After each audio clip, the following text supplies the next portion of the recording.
What's up, everybody? Kyle here at Let's Talk Wax, and in this video we're going to be taking a look at the teams in 2025 Bowman Chrome and how they stack up against each other for those of you that are going to jump in some breaks. I will be breaking down all 30 teams and kind of briefly going over some of the players with each team, but I did do my first Chrome and first auto complete breakdown of this release over on Patreon if you guys want to go check that out. It's got career stats, rankings, and a quick write-up for all of these guys if you want a more in-depth explanation. I did a top 10 video about a week ago, and I'm also going to be posting a top 25 video as we get a little bit closer to release. But before we dip into this thing and take a look at all the teams in 2025 Bowman Chrome, I'm going to show you guys my ranking system. For those of you that are first timers on the channel, I use a Let's Talk Wax ranking system that is based solely on my opinion. I do some videos with Juggernaut rankings that are based solely on some stats that I like, but Let's Talk Wax rank is based on my opinion only, and just reviewing stats and reviewing player write-ups, watching some video, and just kind of reviewing everything overall. We're going to start with Elite. That's going to be an MLB MVP ceiling, and it goes all the way down to 7, upper level minor leaguer fizzle outer, I guess we would call it. So anything in the Elite category is very good. I think one of the only players with an Elite rank in all of my write-ups that I have over on Patreon is Connor Griffin right now, with probably Kevin McGonigal and JJ Weatherholt trending pretty close to that rank, but I think I have them at 1, 1.5. But anything that's Elite 1, 1.5, even 2 is really, really good. You're going to see one player on this checklist at 2. And before we jump into actually going through the teams, I do always try to give this PSA with Bowman Chrome releases. It's based heavily on international free agent signings. So the majority of these players are coming fresh out of the DSL league with DSL stats only. And when I rank players on all of my breakdowns or all my team break guides, the max rank I'll only go for a 2.5 if a player has only played in the DSL. So whether or not I like a player a lot or I like a player just a little bit, I'm going to rank them a 2.5. You're going to see like Josuar Gonzalez is going to be ranked a 2.5, like Ilian Pena, some really big names in this release are going to be ranked 2.5, along with some other 2.5s that may not be quite as good, but I do rank them no higher than 2.5 just to prevent you guys from jumping in on hype, because the trend usually with big names out of Chrome releases is that they dissipate very quickly. A lot of these players that put up big numbers in the DSL, they come stateside and just absolutely flop. Now the release of 2024 Bowman Chrome was a little bit better than 2023 and 2022. Those two releases really flopped. 2024 Bowman Chrome wasn't too bad, but hopefully 2025 Bowman Chrome, some of these international guys will have some success when they do come stateside next year. So keeping a long story short, it's already been too long. DSL only players can only get a rank of 2.5 or lower. It's the highest I'll go because DSL stats are pretty wishy-washy and pretty inconsistent with future development. We're going to start off with the Angels, who are ranked as bad in this release. They've got Gabriel Davalillo as their top guy at 2.5. The Astros are pretty good. They've got Kevin Alvarez at 2.5 and Miguel Ulola, the starting pitcher, at 2.5. They've got Cam Smith, rookie card autos as well. The Oakland A's, I'm not really sure what Shotaro Mori, what his prices are going to be like on release. He is a two-way player, but his numbers weren't really anything to get too crazy about. I've got Tommy White on there as well.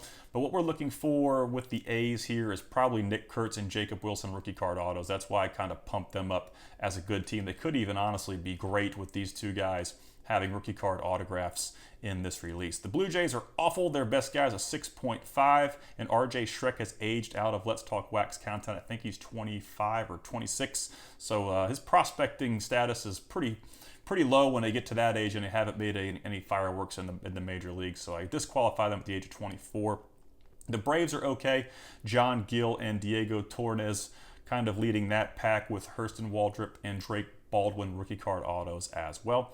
The Brewers are just okay. They've got 2 threes, Jose Anderson and Marco Dingues at 3. Braylon Payne non-first autos. but they did mix him in there as well. So the Brewers are just okay. In 2025 Bowman, they were probably elite, but this is a different release, so take that into consideration. The Cardinals are great because of Rainiel Rodriguez. He is my favorite prospect on this list. And they've got the Sammy Hernandez and Thomas Sagasi non-first autos and rookie card autos, but Rainiel is going to probably be the most expensive on release day, I would think, next to probably Josué Gonzalez. We'll have to see what happens on the 24th. I'm sure some prices will be dropping before then for early release, but the Cubs are going to be good, mainly because they have a plethora of autographs. They've got a total of 6 autographs.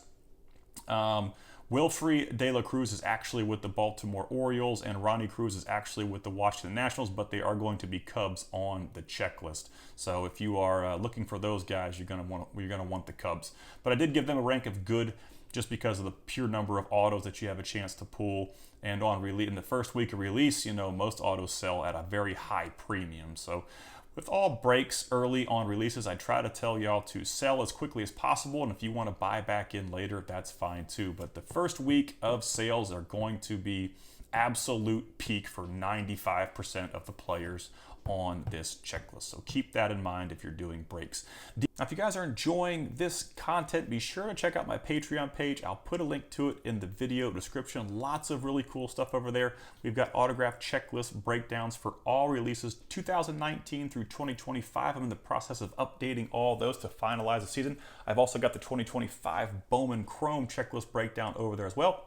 Team break guides just like these for all releases all the way back to 2020. I do a top 150 Bowman Chrome autos list every year over there to start the 2020, it'll be the 2026 minor league season, so you'll get that in a few months. You get early access to all of my YouTube video information, the actual videos, podcasts if I do them, and articles. I get my Juggernaut rankings over there as well. The stat-based rankings I told y'all about have just been updated a few days ago, and you also get exclusive access to the Let's Talk Wax Patreon articles that never get seen by anyone else but you. So if you want to check that out, I'll put a link to it in the video description. If Patreon's not your thing, we also have a private Discord server. My man Bobby does a great job with updating daily prospect news. There's hobby insights, promotion, call-ups, and trades. We've got buy, sell, and trade over there as well. Some grading help. You can advertise for whatever you want over there, as long as you're not spamming the group. And we have some community breaks as well. A lot of cool stuff happening over on the Discord if you guys want to check that out as well. D-backs are bad. I'm not even going to spend any time there. You can see what's going on.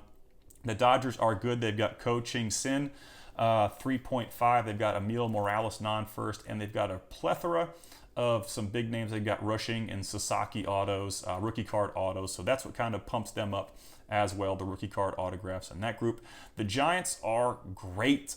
You can see here they've got 7 first autos, including one of the possibly biggest names on this list, depending on, you know, who you talk to or what videos you watch or what people in the hobby, you know, you choose to listen to. Some may say it's Josué Gonzalez, some may say it's Rainiel Rodriguez, some may say it's neither. Rodriguez is my favorite probably on this list, but I definitely am not expecting Josué Gonzalez cards to be cheap by any means. They're gonna be pretty high dollar on release day. So the Giants are gonna be a pretty expensive team. Sorry, Randall, if you're watching this video. I know you're gonna be buying them anyway on your breaks, but a laundry list of autographs to pull if you're chasing Gonzalez. The Guardians are bad, and you can see what's going on here. Not a whole lot. We're not going to spend much time on the Mariners either. Not a lot going on there. The Marlins have Andrew Salas and some Connor Norby rookie card autos. Kevin DeFrank, one of the better pitchers on this release, at a 2.5, but he is a pitcher with a first auto only. The Mets have Ilian Pena kind of holding them up into good status. I think, like I said, Pena, Gonzalez, and Rodriguez are going to be some of the bigger chases, so I think Pena will help support the Mets in breaks. The Nationals are actually pretty good, and like again, you know, we got the Dylan Cruz and James Wood rookie card autographs. That's what's kind of keeping them afloat in this release. The 2 prospects they have first chromes and first autos for are just 3.5s, and neither of these guys made my top 25. There were some 3.5s that did get on my top 25 list, but these were not 2 of them.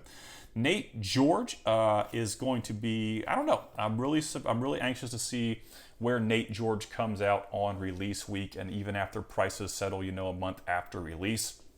I've been kind of talking about him quite a bit in this release as a possible sleeper. Had a really big season this year. He's in the top 10 in my Juggernaut rankings, the stat-based rankings, and a pretty big. He's got a lot of speed, a pretty good hit tool. I think he was 19, made it to high A this year.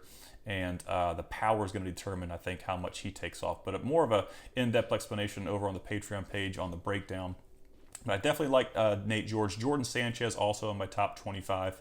And they've got the Kobe Mayo rookie card autograph. So depending on where Nate George falls on release week, price-wise, the Orioles could be good. They could be okay. So I'm kind of hoping Nate George might be a sleeper, but I'd probably let the cat out of the bag. And my friend Bobby, that does a lot of content for me on Patreon, really likes him as well. So I think the door is open on Nate George. I don't think he's hiding in the dark anymore. His numbers kind of speak for themselves. We got the Padres, who are okay. Their best guy on this, I think, is a pitcher. And he's currently with the Athletics, but he's going to be a Padre on this release. So if you're a Padre fan and you're chasing Henry Baez, that kind of stinks. But not a lot going on outside of Baez, and there's a bunch of pitchers down here. Kai Roberts has aged out. And they do have 6 autographs. 3 of them are pitchers, but they do have 6 autographs, so I didn't make them bad. The Phillies are not good. Best prospect for me is a pitcher, Marvis Graves, and 3.5 is not a dominant arm, so not much going on with the Phillies. The Pirates are okay. They've got Johan De Los Santos. He's in my top 25. And they've got 4 autographs, so that's pretty good. Elorky Rodriguez and Devin Fitzgerald lead the Rangers, and they are a rank of okay, a 2.5 and a 3.5, and only 2 autos. David Ortiz Jr. first auto, but that's not going to hold much weight in the hobby, as non-first autos often don't, especially when he already has a first auto. Now you've got guys like Sebastian Walcott who don't have a first auto, because they've never had an auto before, and their first Chrome was a different release. It's kind of a different situation. Walcott never had a first autograph card. He only had a first Chrome, and then a few releases later, they gave him in 2024 Bowman, they gave him an auto, so he doesn't have the emblem, but it's really his first auto. Now, David Ortiz Jr. has a first auto. We got the Rays. Trevor Harrison leads that group. He's a pitcher. He's one of kind of like Chandler Simpson rookie card autos. They're okay. The Red Sox are probably going to be good solely based on the fact that there are some Roman Anthony insert autos. And he is not on the rookie card shield checklist, so I would not expect him to have rookie card shield autographs in this release. I did see his name pop up on several insert autograph checklists, though, so maybe they're holding his rookie card auto for 2025 Bowman or 2026 Bowman. I would really doubt that they're going to do it in draft, but he is not, according to the checklist, he does not have a rookie card autograph with the shield in this release. It's just on the insert autos. But you do have Christian Campbell and Marcelo Mayer. We've got some pitchers mixed in here with the first and some lower level guys. So the rookie card autos and the Roman Anthony insert autos are kind of going to carry the Red Sox. The Reds are getting carried by Labert Zaponte, and that's really all that's going on. We got the Rhys Hines rookie card autos. Rockies are bad. Big shocker there. Chase Dollander, probably going to be the best chase on there with a rookie card auto. The Royals are bad. We've got Asbel Gonzalez, who is in that situation like Walcott, who had a first Chrome in a different release, and his autographs are dropping in this one. And though he won't have the first emblem, it's technically his first auto. So it gets really tricky and confusing sometimes, but I wish they would just put the first emblem on these guys who have a first notice, because they don't really have the first auto out yet. So I do have a video on that. If you guys filter through the channel, I explained all the first stuff. So if that's really tough terrain for y'all to navigate and you're really confused, if you can search through my content list or my library on YouTube, you can find that video somewhere. It was probably about a year ago if you want to check that out. The Tigers are okay. They've got Chris Rodriguez, and he's probably going to be another one of the bigger chases on this list. The Twins are bad, not much going on there. The White Sox are awful, big shocker there. The Yankees are okay. They've got some pitchers who are ranking pretty well.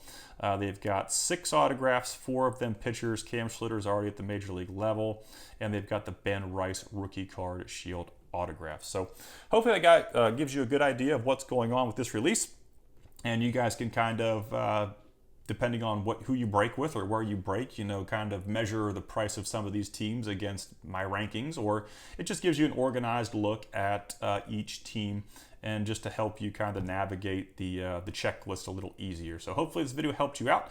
If you guys enjoyed it, be sure to subscribe to my channel. Huge shout out to my level 3 sponsors. You guys rock, and I hope y'all have a great, hope y'all have some great luck on your breaks. Let me know in the comments if you guys pull anything big.